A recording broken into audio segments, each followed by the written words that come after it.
Have you ever felt like you're doing everything right, yet something inside feels painfully wrong? Like a quiet ache that follows you around? You might smile, you might function, but deep down, there's a heaviness in your chest you can't shake. That heaviness isn't weakness. It's not laziness. It's not something you can fix with a coffee, a workout, or another motivational quote. It's a message. And in the next few minutes, I'll help you understand exactly what that message is and how listening to it can change everything. There's a kind of pain that doesn't scream. It just stays. You go to work, hang out with friends, scroll through your phone, and everything looks okay. But when you're alone, it returns. That subtle sadness, that strange feeling that something's missing. And maybe you've tried everything: journaling, therapy, prayer, music, distractions. Maybe you've forced yourself to be grateful because, on paper, life looks fine, but something still doesn't feel right. That's not a sign that you're broken. It's a sign that you're disconnected from yourself. You see, most people think suffering comes from the outside: bad relationships, money issues, pressure from society. But what if the real cause is deeper? What if the pain you feel isn't caused by others, but by the parts of yourself you've buried to survive? Carl Jung once said, "What you do not bring to consciousness returns as fate." That quote holds more truth than most people realize. Your inner world, the emotions you silence, the wounds you ignore, the truths you fear, they don't disappear. They just show up in other ways, in your anxiety, in your burnout, in your frustration with life, in your relationships that keep falling apart. And the worst part? You might not even know you're the one doing it to yourself. The human soul can't be fooled forever.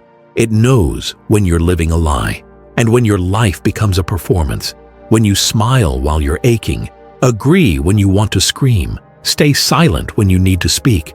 That's when suffering becomes constant. Silent, invisible, but powerful. That's when your body starts to rebel with fatigue, sleepless nights, stomach pain, or random outbursts of anger or tears. That's when your mind becomes a battlefield of doubts, fears, and unspoken grief.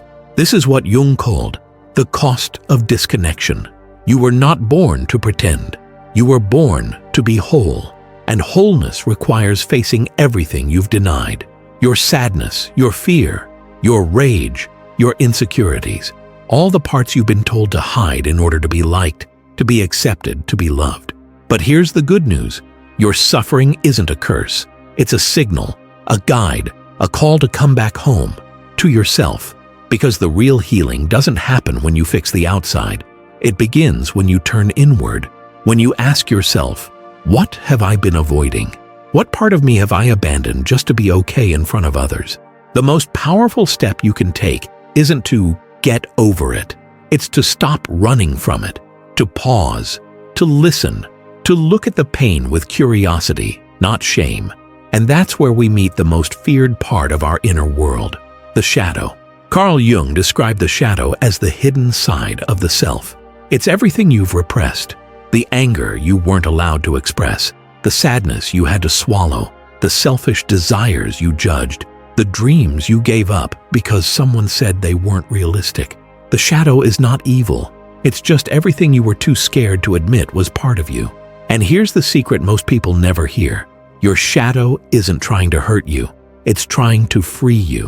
When you ignore your shadow, it controls you from behind the scenes. It sabotages your success. It triggers emotional explosions. It ruins your peace in the most confusing moments. You lash out and wonder why. You pull away from love and don't know why.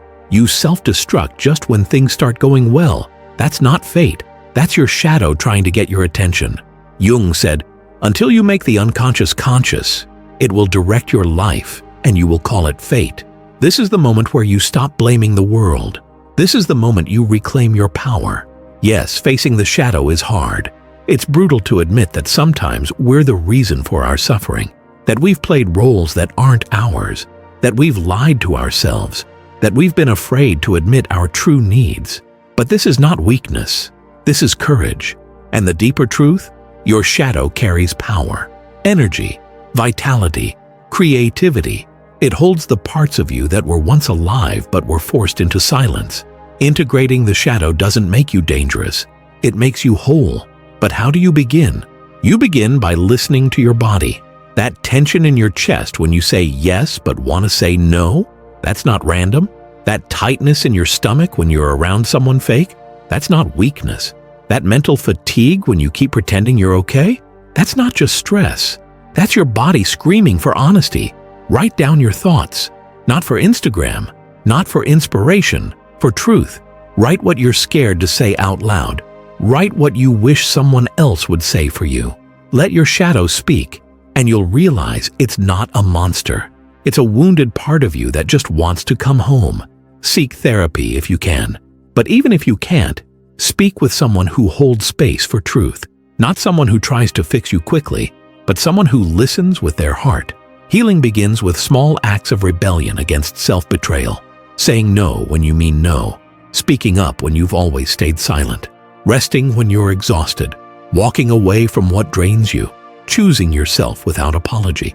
And with each step, the pain doesn't vanish, but it transforms. It becomes a compass, not a curse. That's when something beautiful happens. You stop feeling like a stranger in your own life. You stop searching for validation. You stop living for approval. And you begin to feel something you haven't felt in years. Peace. Not the peace that comes from a quiet room, but the peace that comes from an aligned soul. The peace of knowing you're no longer betraying yourself to be liked. The peace of finally recognizing your own voice and honoring it. Carl Jung called this process individuation, the journey of becoming your true self.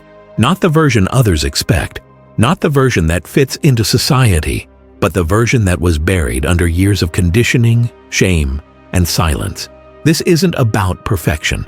It's about presence, about showing up as you are. And the more you do that, the less power the world has to hurt you, because you've already made peace with your inner world. But here's something most people miss. Once you begin healing, the journey doesn't end. There's one final step Jung believed was essential: contribution.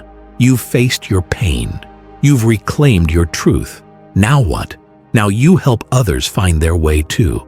Not by preaching, not by being perfect, but by being real, by sharing your story, by being a mirror to someone who's still lost in the dark. Because healing isn't just about you. It's about what your healing awakens in the world around you. You are no longer just surviving.